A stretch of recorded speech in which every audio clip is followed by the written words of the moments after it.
What's up? Hey, Chief. Hey. Welcome to yet another episode of The Conversation straight from the couch. It's been a while since we've been here, and we're glad that we are all still here. I'm talking to all our fans. The few of you. Shout out to all of you.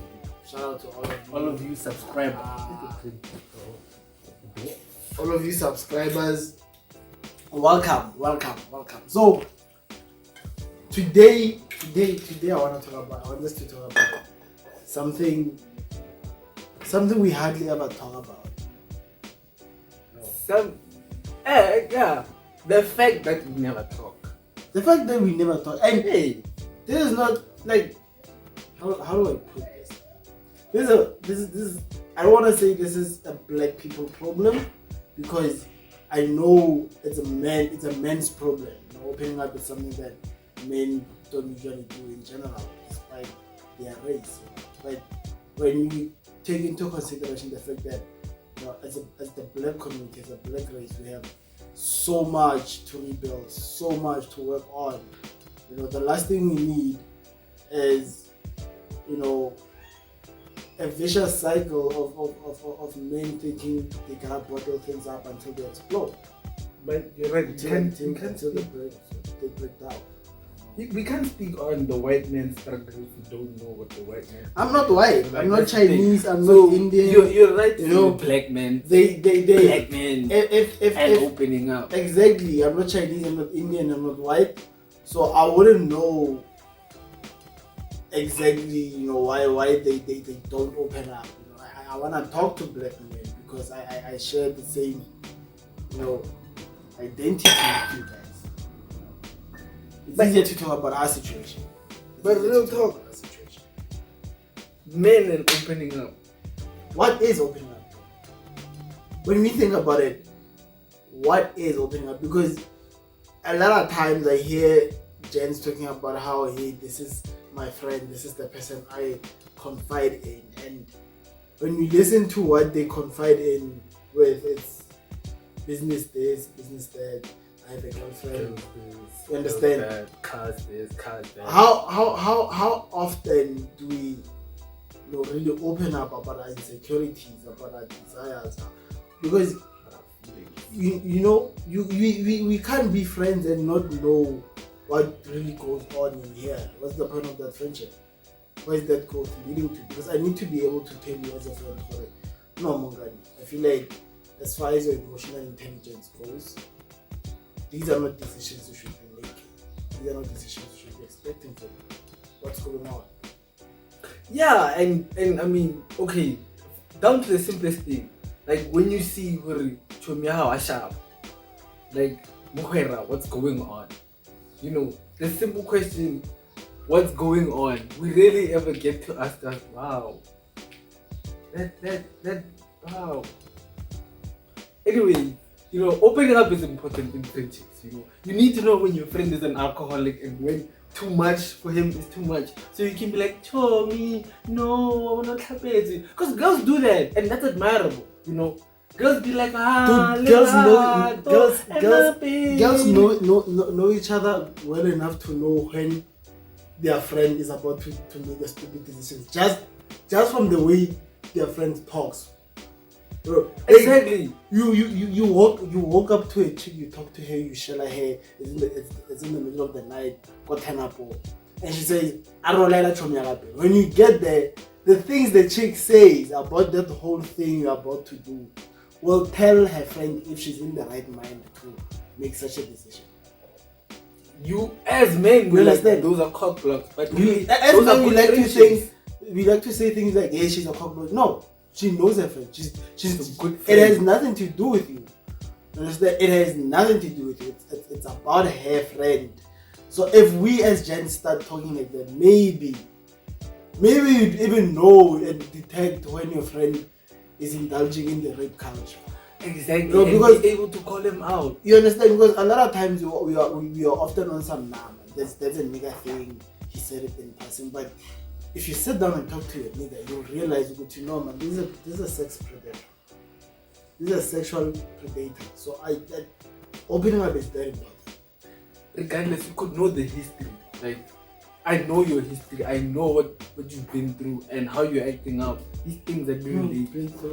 You don't, like, men and opening up. Real talk. Why? Like, ask yourself, why do you Depression, not open up to your friends? Why is it okay to just talk about? You'd be surprised how many niggas are actually drowning in depression. Exactly. Surrounded by a whole squad of Surrounded men. surrounded by drinking mates.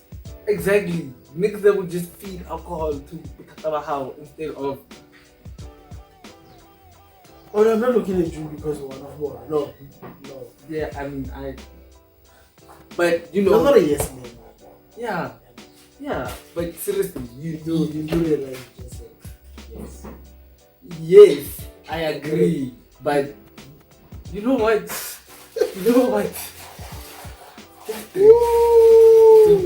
Because anyway, real talk. Open up, niggas. Like, it's not really much to say about it, but Also, it's not that difficult. it really puts your friendship into the perspective I'm really working towards something. Because relationships are not the only things you need to apply yourself in. Even your friendship. If you're friends with someone and there is no growth, what are you doing? That's a waste of time.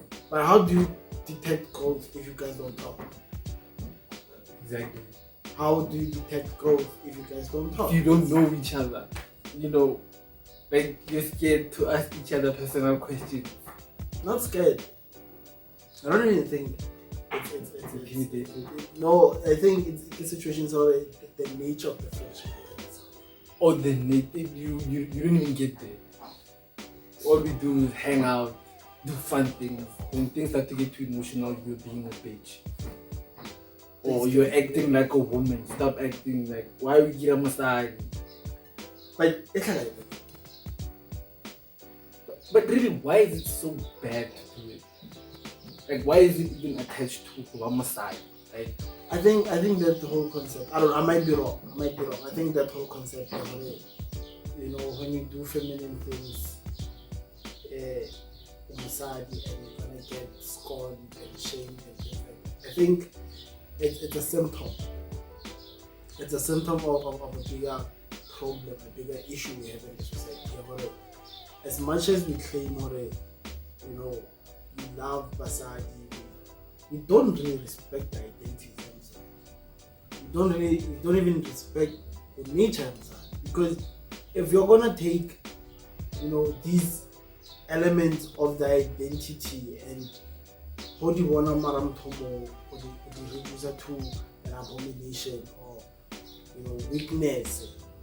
That says a lot about how you really feel about understand? Yeah. Because I to some extent I would relate it to homophobia towards gay men.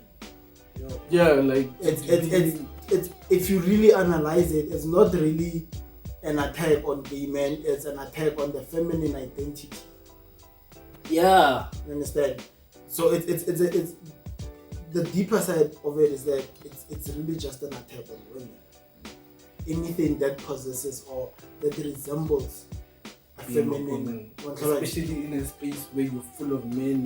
And exactly. So and there's no need for that. You understand? energy, Because if you look at it, as much as there are men who feel threatened by a lesbian woman, there are more men who welcome females being gay than they do welcome men being gay. And because it's fetish. But then if you talk to a lot of women about homosexuality, there's also a double standard, because for two women to kiss, it's cool, it's sexy, it's nothing, it's fun, it's a stage. But for two men to do it, it's, you understand? So to me it's like, so homosexuality for men is worse than homosexuality for females. How does this work? Also, like even like physical contact, like hugging your male friend is also an abomination in itself. You're being gay. Exactly. Don't hug me. Don't. Why? But no. We're not derailing because it's a conversation that sort of encompasses other conversations. Because when men start to open up, we actually start to see where the problems lie. You know, like if you're battling this way about this, exactly, I battle with exactly. If you're internally battling with something, therefore it's easier to say no. You're acting this way because of such and such and such, and therefore, not saying maybe that's like the one solution to the so big all problem, these little things, because it seems like we're trailing off, but we really. Oh yeah, alright. Because we started the rape culture, you know. We could deal with the rape culture easier if people started opening up. A lot of men are victims of rape, you know, like there are older women who go unpunished for pedophilia, and therefore because boys are raised to think having sex is an achievement. Exactly. Therefore, it brings. Mano posted this. Exactly. At home. Exactly. So opening up, even like with all these other conversations, it starts somewhere. It makes it easier to redefine things like homophobia and make people understand that no, chief, you are not supposed to feel it anyway if you do not subscribe. Because I still don't understand things like homophobia, racism, and shit. Like I don't understand. It's like so, and they're there in the Bible. That's a different topic for a different day. But honestly, what we're getting at here is okay. I mean, we can put it in a lot of complicated ways, but really, it's just as simple as we just emphasizing this. It's just as simple as okay, stop recognizing female traits as weakness and embrace them more, and start to open up. You know, open up. Tell your homies if you're not in the mood, or if homophilia digant. You know, you don't have to prove that you're not gay by shellering that chick and whatever. You know, it's also opening up makes it easier for people to realize what you know, personalities have nothing to do with actions. Just cause it's remote, it doesn't mean I'm gonna be as masculine as you want to be. Doesn't mean I'm gonna be as feminine as you want to be. Understand? So opening up helps us understand each other to the point that okay, even if you behave in a similar way that this other person behaves, it doesn't change the fact that you are who you are, and there's still more to. You know, it makes it easier for me to understand why you do certain things and why certain things mean a lot to you. Like, for example, niggas who pamper themselves. For a lot of people, you know, there could be rumors that you gotta talk to him, get to know him. If he's your friend, sit down, talk to him, open up towards them. Or no, I know we're friends and this is none of my business, but this, I see this, I'm kind of confused. What's what? Make me understand. And you'll see, if they're gay, fine. If they're not gay, then you'll understand with you. This is why he's doing this. And before you even jump to the conclusion of someone being gay, if you get to know them, you'll understand that no, all they want is to exactly. You know, and you can learn a few things.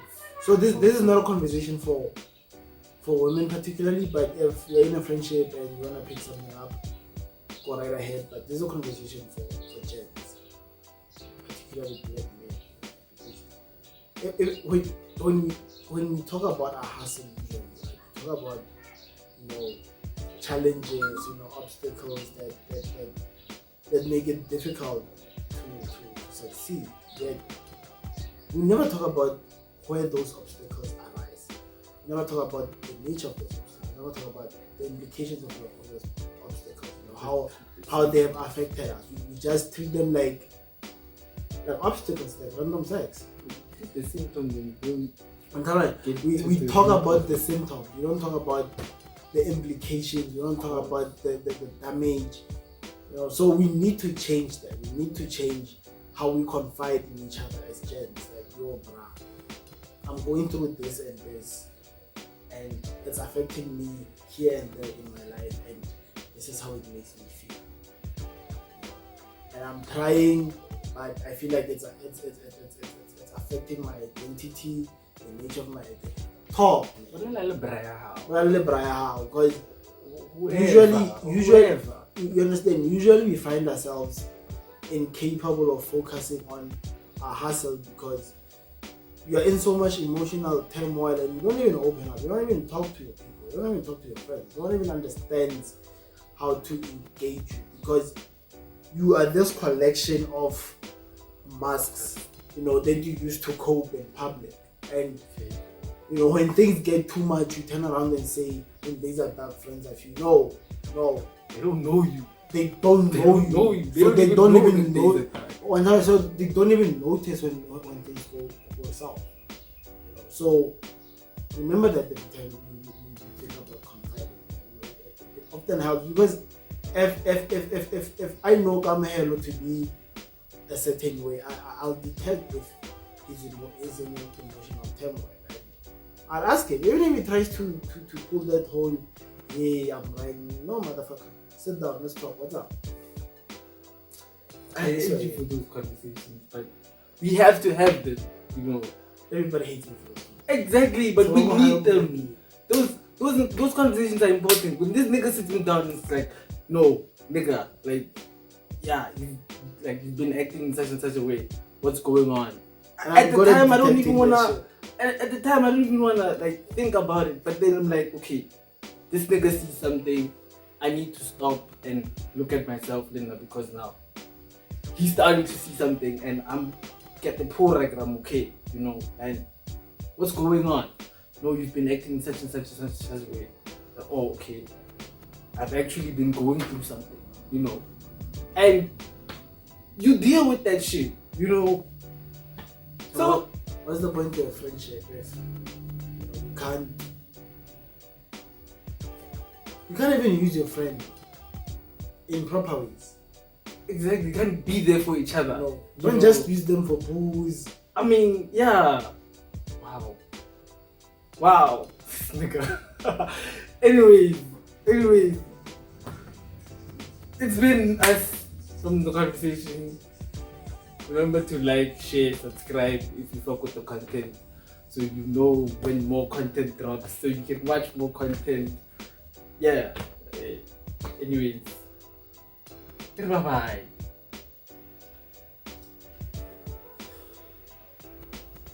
Honestly speaking, On his behalf, bye. No, but I want to do my own job.